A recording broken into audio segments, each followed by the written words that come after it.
welcome to Everything About Wealth, the podcast. This podcast is focused on wealth building, and I am your co-host, Desi Troncoso. This is episode number 6. If you were with us on our last episode, number 5, Denny and Paul Winterroad reviewed portfolio loans and bridge capital, so make sure you check it out if you haven't already. In this episode, Denny and I will be going over the BRRR investment strategy. This is a great strategy to use to invest in real estate with both residential and commercial real estate. If you haven't already, make sure to follow us on Instagram and Facebook at Everything About Wealth. With that, let's go ahead and get started. Hey everyone, so how's it going, Denny? Hey, it's going good.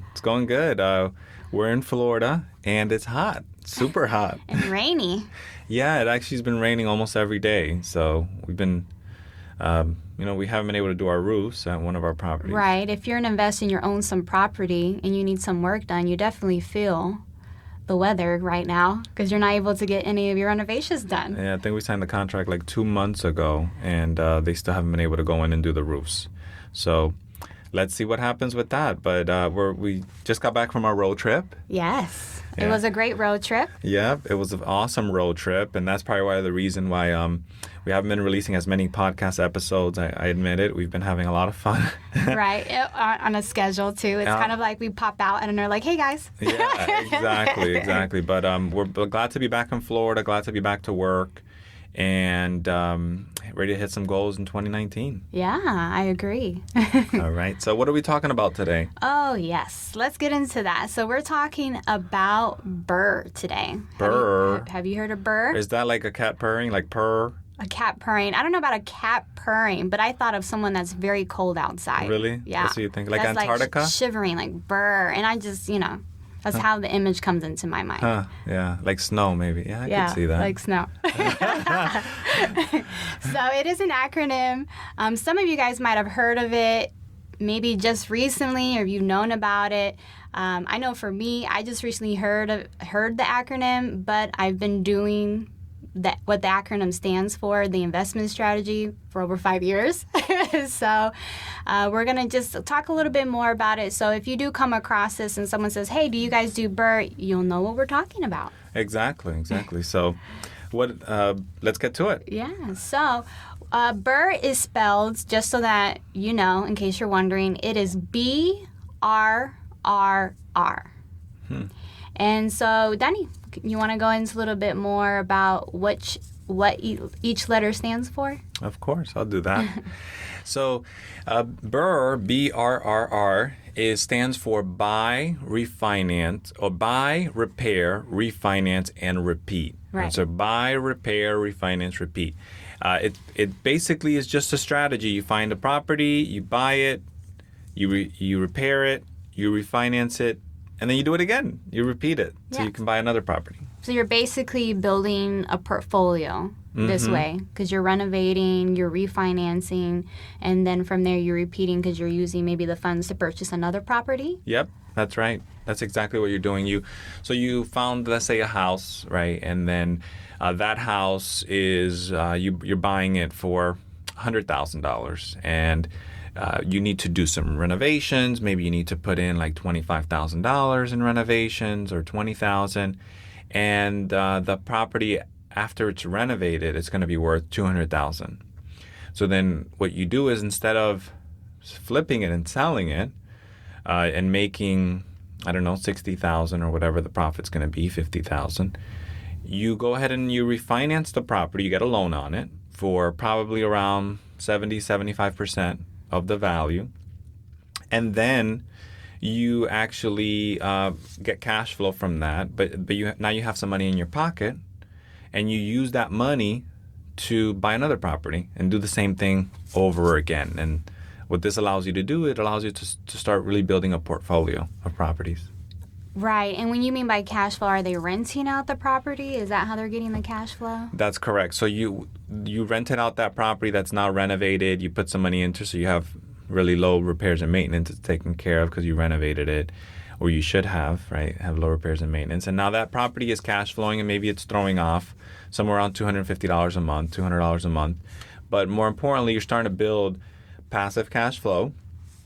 And then you, over time, you can use that capital to buy other properties that also produce that same amount of cash flow. And then maybe you buy 10 properties. Now you have $2,500 a month in cash flow. It's a pretty good day. Yeah, sounds like a great day. So where did this come from? Because again, I just recently heard of it, but we've been investing in real estate for over 5 years, and this is what we do. So where did this acronym start coming into mind, where someone was like BRRRR strategy? Yeah, well, frankly, I personally first heard it like on Bigger Pockets, and probably heard it maybe 5 years ago or something like that. Brandon Turner mentioned it. But a lot of people talk about it. I think it's gaining more popularity now on the internet, on Instagram, and maybe in Facebook. People are posting about it. I just did a BRRRR deal. So it's really, even though people have been doing it for a while, we've been doing it on some of our houses and multifamily properties we've bought. But it wasn't marketed as the BRRRR strategy, right? Like it is now. So now it's a particular strategy. It has a name to it, and it's a great strategy to invest. Yeah, and I think as time goes by, more people are becoming more aware as well of real estate investment strategies or investments, like you said, because of Bigger Pockets. There's so many resources out there that maybe there's just a lot more people aware now and are having the conversations more than before. And I think maybe that's what's also going on with that as well. That's right. So you talked a little bit earlier about using BRRRR as the flipper. But if I am an investor that has capital and I'm wanting to be a private lender, how does the BRRRR strategy work for me if I am lending money to someone that is wanting to do the BRRRR strategy? That's a great question. In the end, if you're a private investor, you have capital that you're going to be lending on a property. We're talking about a house here, let's just say, single-family home. And they're buying it for $100,000 and the property value is $200,000. They need to put in $20,000 for renovation. They're going to pay you an interest rate to borrow your money, and maybe even some points, depending on how that works, how you guys negotiate that. But you're going to be getting an interest rate while they do the renovations. It could take 3 months, it could take 6 months to do those renovations, and then refinance the property after that. So within that period, maybe you're earning 12-14% interest, 10% interest, I don't know, whatever your market rate is in that area, so you can stay competitive. And then that's a pretty good day, a pretty good return outside of the stock market, a return maybe diversifying your portfolio, and a return that you can do it again in 6 months and then earn another 10-12% over those 6 months. So you have your money out there moving, and then with the points, maybe you can get a return higher than 15% or something like that. There are some things to consider, though, is to make sure that person that's buying the property, number one, that you have some comparable properties that have sold in the area. And appraisal would be the best thing, that if they renovate it and they do X, Y, and Z, they do these renovations, the property's going to look like this, that it's really going to be worth $200,000. Because the worst thing would be that after they renovate it, it's really only worth maybe $150,000, and then maybe they're not going to be able to pay off the loan in refinancing. They may need to sell the property, and then that if that's the strategy as a backup, they need to be able to plan for that. How long is that going to take? Maybe you need your money within a certain amount of time. So you want to take those things into account.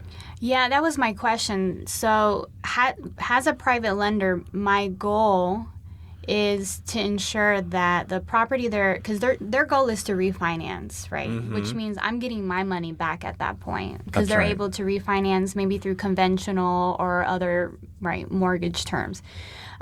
So as a private lender, I see this as a good strategy because I'm able to get my money back maybe within 3 to 6 months, depending on what their goals are. You talk more about that. And then I can get my cash back. And then once I get my cash back because they refinance, I then would do it again, maybe with someone else or the same person, right? If they find another house already. So that's really what I'm doing as a private lender, right? Yes, that's exactly what you're doing. And like you said, you could do it again with another person or the same person would be great, because now you have a good relationship with a person that has some experience, and they're going to be going back to you because maybe you have some competitive terms, you guys work together. Sometimes it's just easier to do business with the same person. There's trust there, and you already know how they work, and they're reliable. So as long as you're reliable, you have the capital available when they need it. If you don't, just tell them. But when you do, you come through and you close the deal, and then you earn a fair rate of return, and they make their capital. That's a great day. One other concern as a lender that you should definitely take into account is, does the person have experience renovating properties as well? Because if they don't, the renovation will take longer, or maybe the property wouldn't be renovated as it should, so that it'll reduce the value. Or in a worst case situation, if they didn't buy right, the property may not be worth as much, or it will just sit there, so then you maybe have to foreclose, etc. So those are all things to take into account if you're lending. Okay, so those are some of the cons, I guess you can say, that go into possibly doing that as a private lender. Yep. I would say as the risks. Yeah, right? Of course, the risk of it. So in the benefits, I know we talked a little bit more about the benefits, but just to make sure that we understand and we summarize, the benefits are really getting your return, and it seems to be in a shorter time frame. You're getting your money back, which we all know, the present value of money. So you're able to get it back within 3 to 6 months if it's done correctly, because they're able to refinance out. And at the time, you're earning your interest points, and also, what other fees you may have as a private lender. That's correct. Can I just talk about one more con? Yeah, go ahead. Please let us know. One more con about this, the BRRRR strategy, I think it's a great strategy to buy property. But just like anything else, there aren't 100,000 BRRRR properties out there for people to be buying every single day. It's a numbers game to find that the right property to buy. And as a lender, if you're looking for people, you can lend on flips all the time, but if you need to be cognizant that also lending privately, you have to continuously find a new deal to keep your money working. So you really need to build a relationship with several people that are doing it.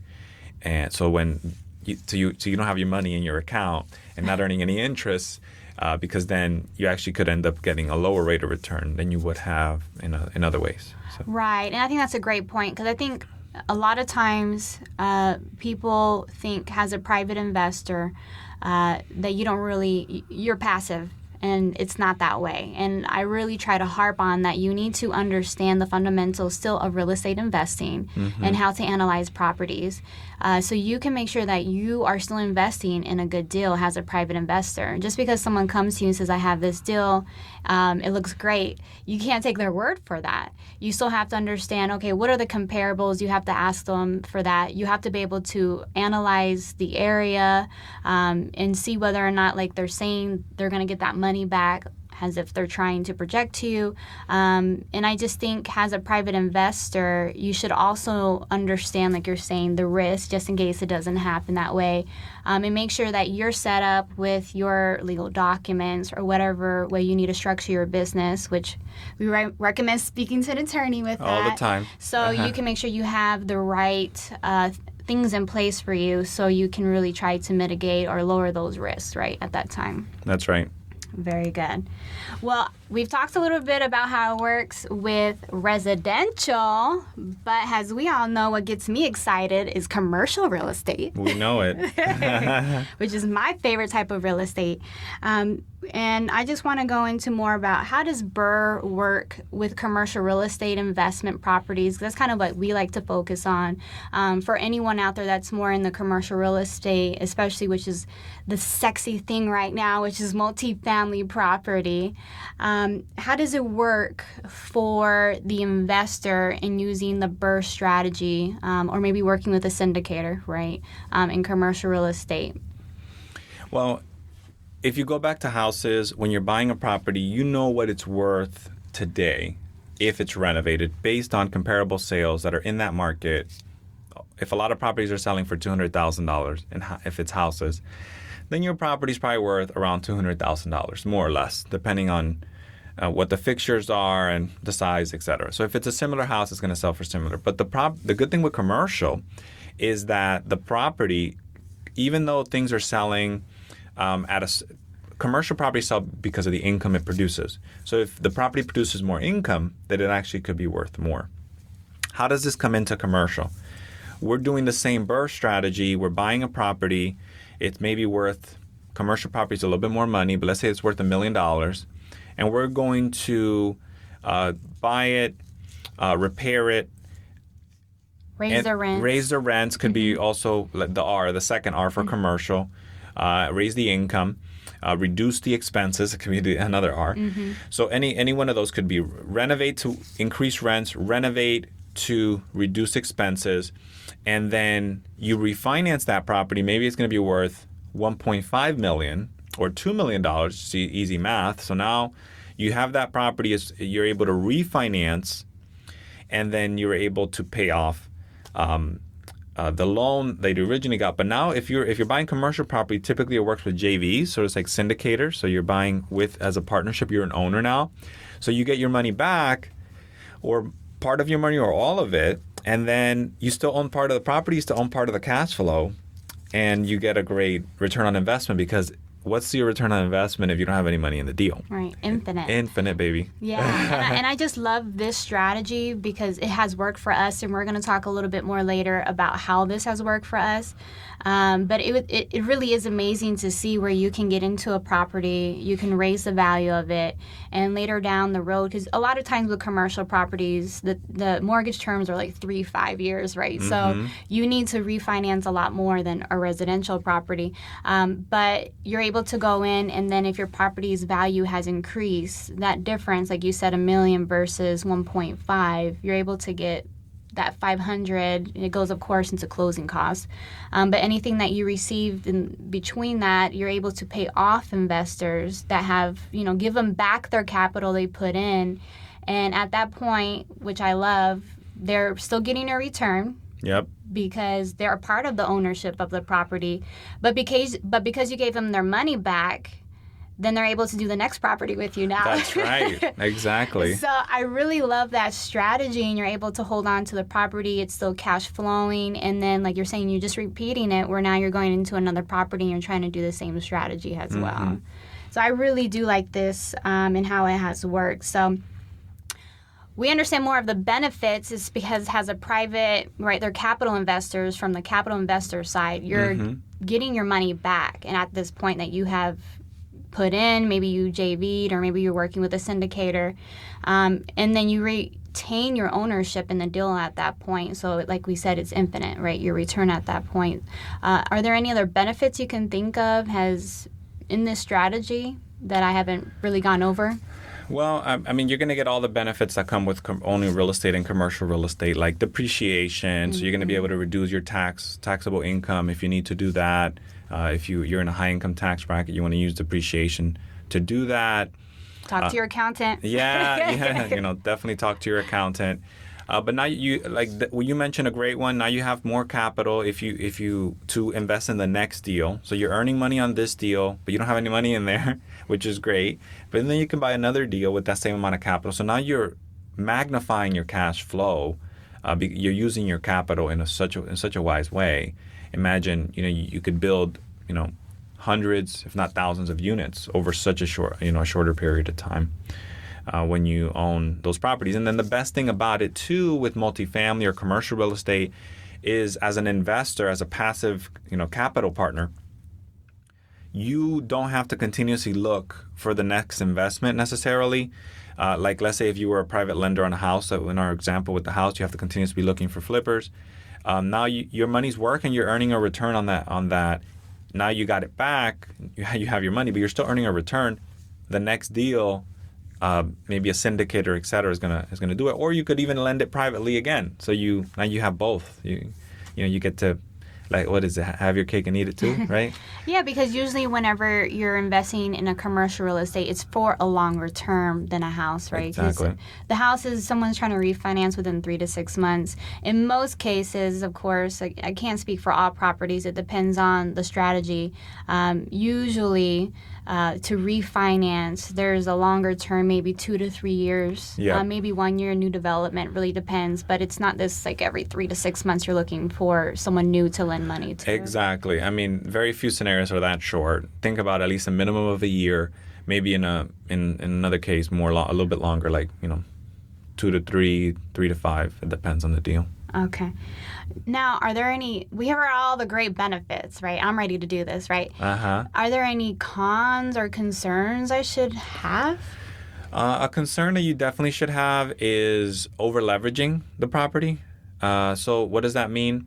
That means when you're actually refinancing the property, the loan shouldn't be too high. Maybe you want to stay on a loan to value around 70%. And the reason behind that is because the higher the loan, the lower your cash flow is going to be. Mm-hmm. So you want to make sure that you're still going to be having enough cash flow to pay the higher debt, pay capital expense, have a capital expense reserve, have all these things that you need to have, and make a decent amount of cash flow on your money. So even if it's an infinite return, what are you earning on equity? Right, because you have money in there that is not profitable, and this goes even into the flipper. That's something you need to consider with BRRRR. There's something called return on equity. You can look up the formula online, but it's basically what are you earning on the amount of money that you're not taking out of the deal, and what could you be earning on that money if that money was outside of the deal? And you need to take that into account, put it into a whole basket of benefits like the depreciation, the return on your money, not having to deal with managing the day-to-day of the investment. You're definitely informed, educated on what is a good investment, reviewing the monthly reports that your syndicator is sending, reviewing, asking questions at the quarterly meeting. Make sure that things are being done correctly, but you're not having to run the day-to-day and work with the management company or nothing like that. So yeah, and I think that's a great point.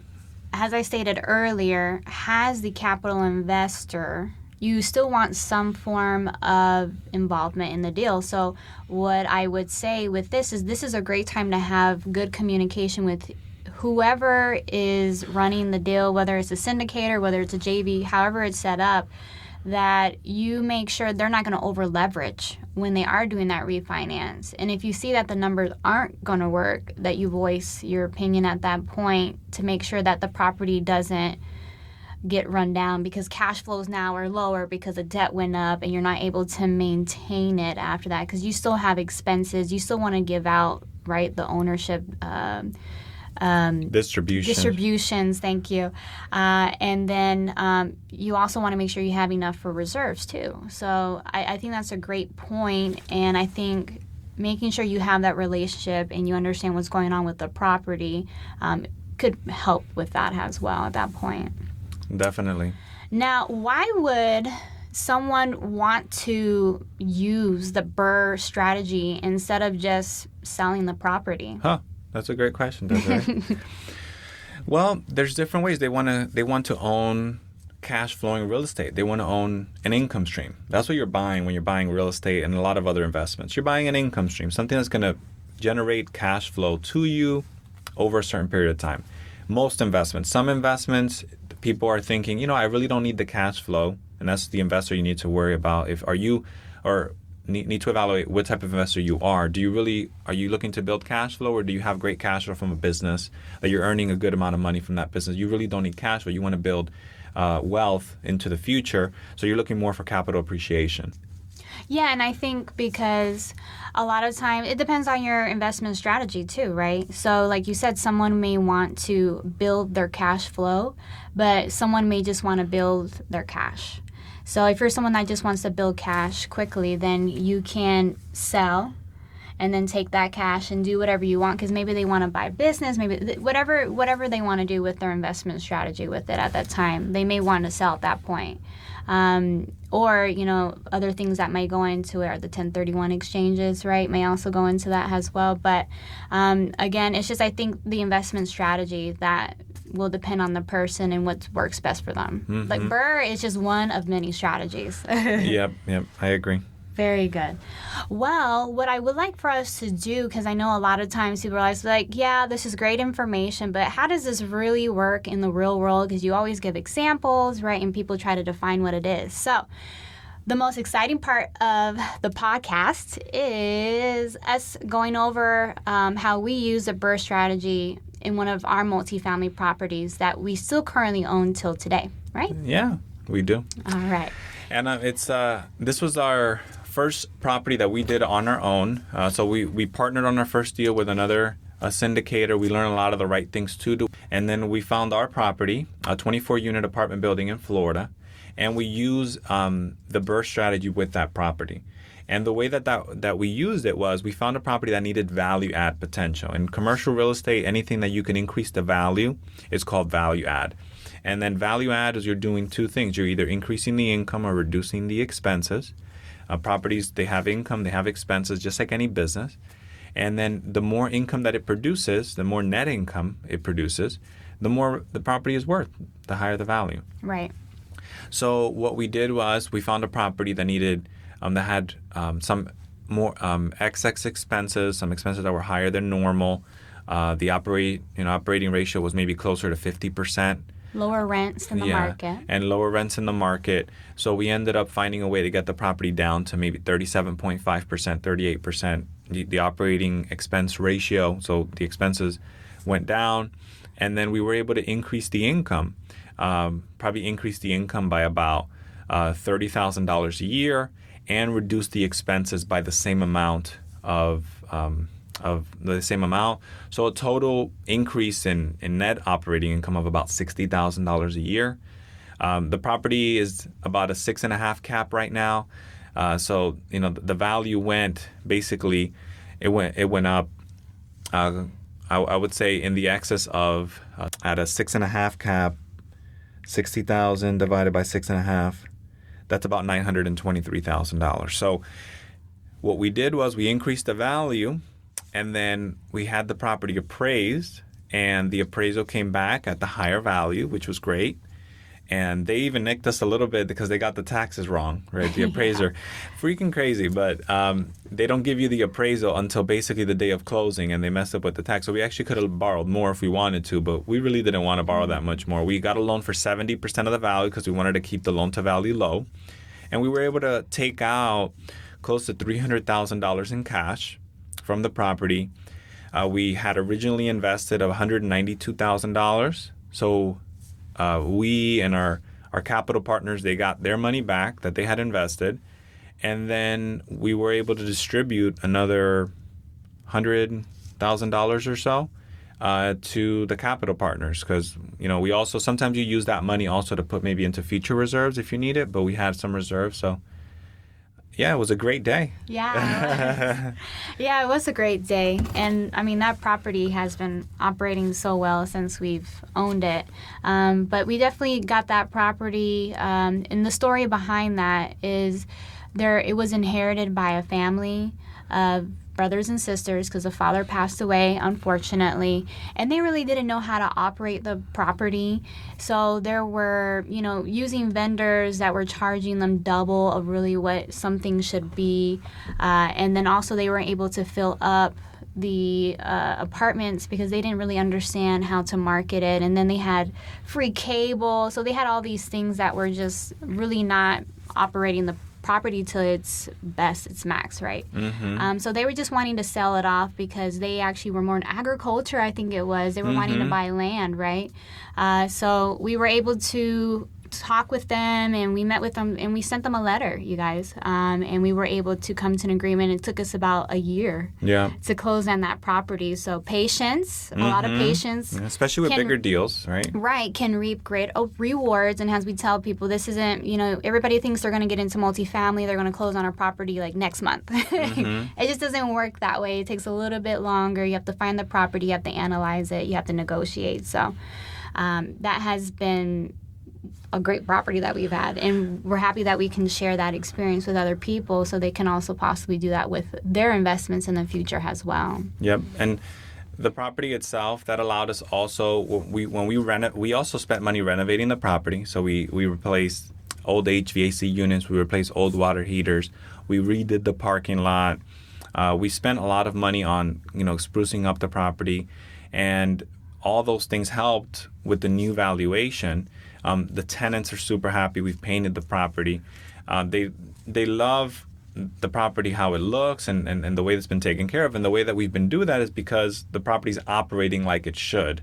And that makes a big deal. You have the right property manager too. Yeah, and I think that in the end the story goes, if you find if the property's operating like it should, you could put the money that it deserves.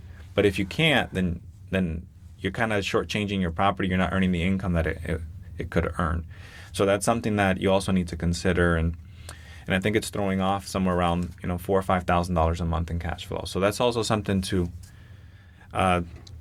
take into account when you're doing the BRRRR strategy. Make sure the refinance, you keep the LTV low, make sure you find the right property, and make sure you put in the right amount of money back into the property, not just take money out, right? Because we've seen a lot of people take money out and then the property looks terrible. So Right, yeah, you definitely don't want to be a slumlord. I think that's the fastest way to lose money. And people think they're actually making money, but you're losing money because the value of the property is going down because you're not taking care of it.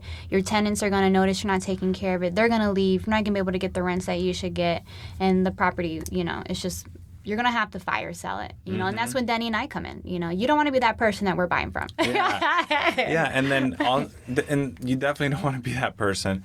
But also this gave us a little bit of a window by doing the BRRRR strategy to increase the income of the property, to increase the rents some more over time, slowly, to let the market develop a little bit where it has within the last couple of years. And then now that that's happening, the property value has gone up even further, where at this point, we're considering selling the property sometime in the near future and buying a bigger property or doing some different types of deals. So if you're a buyer out there, contact us because we're going to be putting it on the market soon. So one question I know that people may have out there that I just thought of, I know I would, as someone that was getting into it, what is the time frame of when we bought it and we refinanced it? That's a great question. So it was almost 3 years that we took from when we bought it to when we refinanced it. I think it could have taken a little bit less. It could have taken maybe 2 years. So we were trying to work out the financing with Fannie Mae and Freddie Mac, so that's why it took a little longer. Initially, they said Freddie Mac, they said that they could do loans for less than $1 million. Guys, I haven't found one.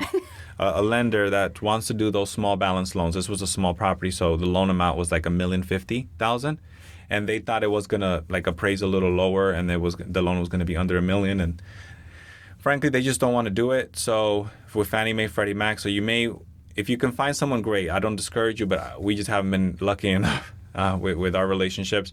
But I would say look for a community bank that's going to do the same thing. And why were we refinancing at 3 years? Because we got originally our first loan was with a community bank, and we decided to get a 3-year loan because it was going to stay fixed for 3 years.